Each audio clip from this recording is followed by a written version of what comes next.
प्रश्न 2, त्रिभुज एबीसी की रचना करें जबकि। तो प्रश्न 2 का बी का चौथा दिया हुआ है ए बराबर 7 सेंटीमीटर। ए बराबर कितना है? 7 सेंटीमीटर, कौमा कोण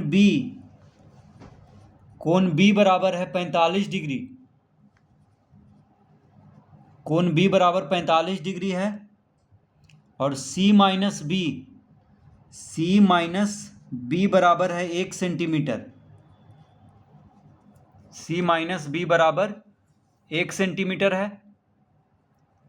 तो ए बराबर 7 सेंटीमीटर, कोण बी बराबर 45 डिग्री और सी माइनस बी बराबर 1 सेंटीमीटर। तो सबसे पहले हम ए क्या होता है? ए बराबर 7 सेंटीमीटर, इसको समझते हैं। तो मान लेते हैं यहाँ पे हम एक त्रिभुज बनाते हैं। ठीक है, एक त्रिभुज बनाते हैं। एक त्रिभुज हम यहाँ पे बना लेते हैं, त्रिभुज ए बी सी।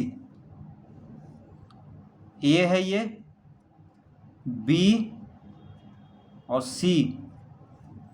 तो एक त्रिभुज हो गया ए बी सी। अब ये हुआ कोण बी, ये हुआ कोण ए और ये हुआ कोण सी। तो कोण ए के सामने का भुजा को हम, कोण ए का सामने का भुजा ए सी है तो इसको हम ए कहते हैं, छोटा ए से लिखते हैं। कोण बी के सामने का भुजा ए सी है तो इसको बी लिखेंगे। और कोण सी के सामने का भुजा ए बी है तो इसको हम सी लिखेंगे। यानी कोण ए के सामने का भुजा कौन है? बी सी है। तो इसको हम ए से, छोटा ए से भी हम कह सकते हैं। तो यहाँ पे ए बराबर 7 सेंटीमीटर है, इसका मतलब बी सी 7 सेंटीमीटर दिया हुआ है। और कोण बी के सामने है ए सी, तो ए सी को हम छोटा बी से, यानी बी भुजा बी भी कह सकते हैं। और कोण सी के सामने का भुजा है ए बी, तो ए बी को हम छोटा सी से भी लिख सकते हैं। तो यहाँ पर ए का मतलब क्या हो गया? तो ए का मतलब हुआ बी सी। देखिए, कोण ए के सामने ए हुआ, कोण ए के सामने जो भुजा है उसको ए से लिखते हैं, छोटा ए से, तो बी सी हुआ। तो ए बराबर ए के जगह पे क्या लग समझेंगे हम यहाँ पे? B C. यानी बी सी बराबर 7 सेंटीमीटर दिया हुआ है। ठीक है, ए का मतलब क्या समझेंगे? B C. उसी तरह सी माइनस बी का मतलब क्या समझेंगे? तो सी कौन है? कोण सी के सामने का भुजा को सी कहते हैं। कोण सी का सामने का भुजा यानी ए बी को छोटा सी से लिखते हैं, तो ए बी हो गया। सी का मतलब ए बी, तो यहाँ पे हम लिखेंगे ए बी माइनस बी का मतलब, तो कोण बी के सामने का भुजा ए सी को छोटा बी से लिखते हैं, तो बी का मतलब हो गया ए सी। यानी ए बी माइनस ए सी बराबर 1 सेंटीमीटर। तो सी माइनस बी का मतलब क्या हुआ? ए बी माइनस ए सी। और ए का मतलब हो गया बी सी। तो इस तरह से अब हम जान चुके हैं कि यहाँ पे बी सी 7 सेंटीमीटर लेना है। तो बी सी यहाँ पे 7 सेंटीमीटर ले लेते हैं स्केल से।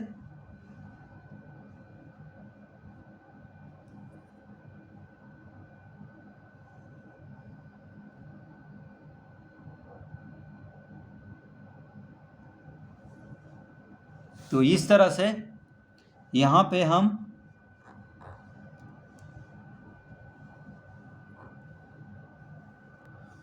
इसको लिखेंगे बी सी, इसको लिखेंगे बी सी। यहाँ पे बी लिख लेंगे और यहाँ पे सी। तो बी सी कितना हो गया? 7 सेंटीमीटर। ठीक है, ए बराबर 7 सेंटीमीटर यानी बी सी बराबर 7 सेंटीमीटर दिया हुआ है। कोण बी पर, यानी बी पर 45 डिग्री का कोण बनाना है, तो कोण बी बराबर 45 डिग्री कह रहा है, तो बी पर हम 45 डिग्री का कोण बनाएंगे। तो परकाल को बी पर रखेंगे और एक यहाँ पे एक चाप लेंगे इस तरह से।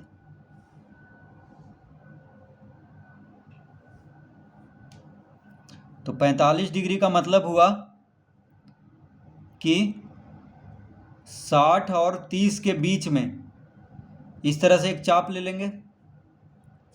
तो 60 डिग्री और 30 डिग्री के बीच में बनता है 45 डिग्री। तो इस तरह से एक चाप ले लिए। अब जहाँ पे चाप और रेखा जहाँ पे मिलेगा वहाँ से एक बार इसको काट लेंगे। तो ये बन गया 60 डिग्री। ठीक है, ये बन गया 60 डिग्री। तो इसको और बी को मिला देंगे तो 60 डिग्री का कोण बन जाएगा।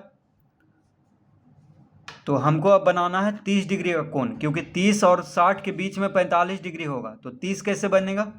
तो यहाँ पे है 0 डिग्री और ये है 60 डिग्री।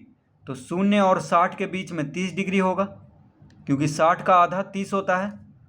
तो अब क्या करेंगे, परकाल को यहाँ पे रखेंगे और एक चाप यहाँ पे हम इस तरह से लेंगे, इस तरह से ले लिए।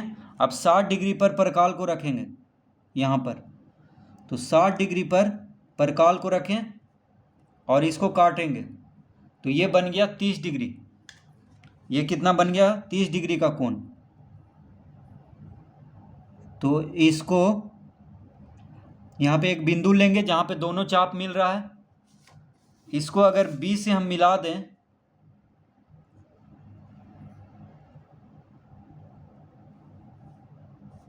इसको अगर हम B से मिला दें तो 30 डिग्री का कोण बन जाएगा। लेकिन B से हम नहीं मिलाएंगे, क्योंकि 30 डिग्री का कोण नहीं बनाना है। तो बस क्या करेंगे, यहाँ पे एक चिन्ह लेंगे, इस चाप पर एक चिन्ह लेंगे 30 डिग्री का यहाँ पे। तो ये 30 डिग्री हो गया, ये 60 डिग्री हो गया। तो ये दोनों के बीच में हो जाएगा 45 डिग्री। तो अब क्या करेंगे, परकाल को यहाँ पे रखेंगे 30 डिग्री पर, यहाँ पर। तो परकाल को 30 डिग्री पर रखें और एक चाप यहाँ पे खींचेंगे, एक चाप यहाँ पे बनाएंगे। अब 60 डिग्री पर परकाल को रखेंगे, परकाल को 60 डिग्री पर रखेंगे और इस चाप को काट लेंगे इस तरह से। तो ये हो गया, ये दोनों चाप जहाँ पे मिल रहा है वहाँ पे 45 डिग्री का कोण बन गया। तो यहाँ पे जहाँ पे दोनों चाप मिल रहा है वहाँ पे एक बिंदु लेंगे और B से मिलाएंगे।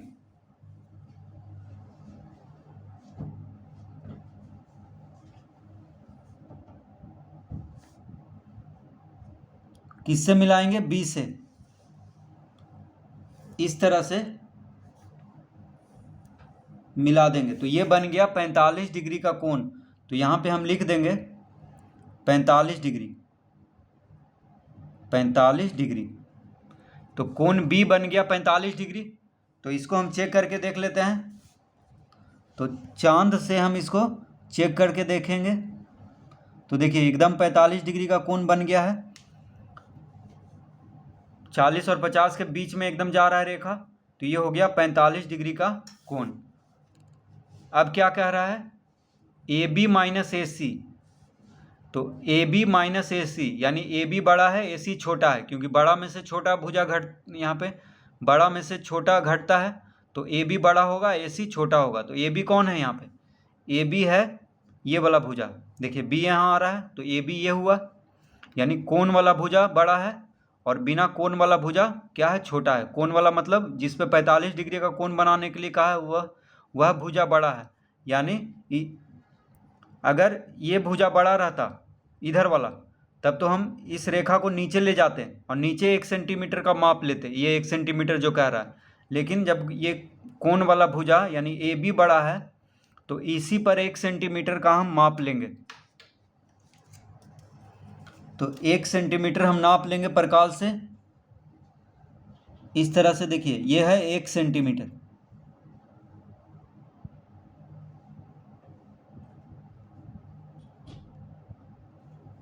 ये हो गया 1 सेंटीमीटर। अब B पर रखेंगे परकाल को, कहाँ पे रखेंगे? B पर।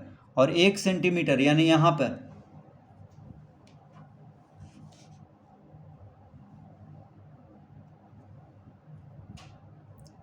यहाँ पे एक हम चाप काटेंगे। ठीक है, तो ये 1 सेंटीमीटर हो गया।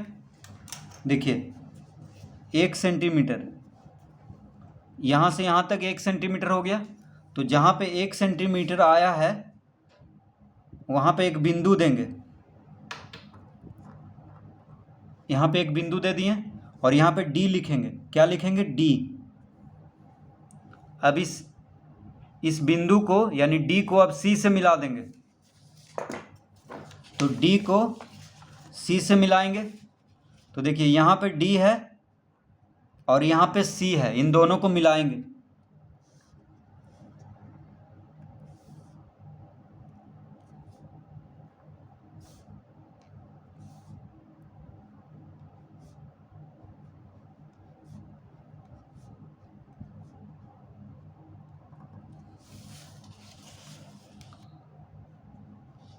तो डी और सी को मिला दिए, डीसी को मिला दिए। अब डीसी का लंब समद्विभाजक खींचेंगे, यानी डीसी को लंब समद्विभाजित करेंगे।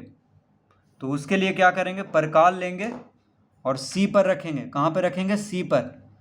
सी पर रखेंगे और डीसी के आधा से ज़्यादा परकाल को खोलेंगे, यानी कम से कम इतना। डीसी के आधा से ज़्यादा यानी इतना परकाल को खोलेंगे और दोनों तरफ एक एक चाप लेंगे। एक यहाँ पे चाप लेंगे और एक नीचे,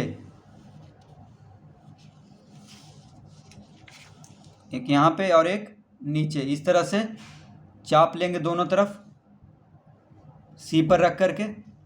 अब बी पर परकाल को रखेंगे, ये डी पर परकाल को रखेंगे, ठीक है, क्योंकि सी डी का ये डी सी का हम लंब समद्विभाजक बना रहे हैं।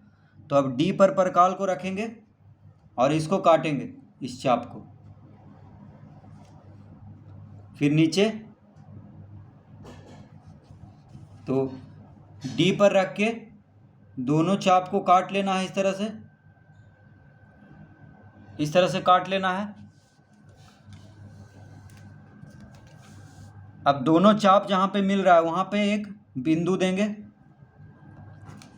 एक ऊपर और एक नीचे यहाँ पे। अब दोनों को स्केल से मिला देंगे।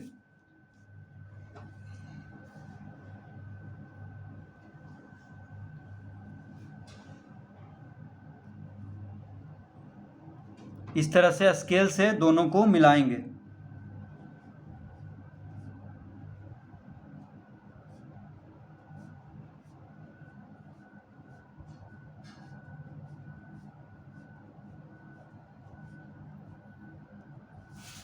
तो इस तरह से स्केल से इसको मिला देंगे तो ये बन गया डीसी का लंब समद्विभाजक।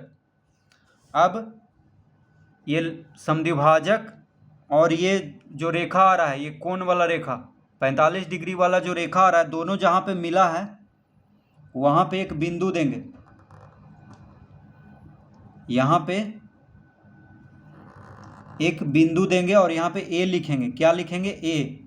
और ए और सी को मिला देंगे। अब तो बन जाएगा हमारा त्रिभुज ABC। ए और सी को मिला देंगे।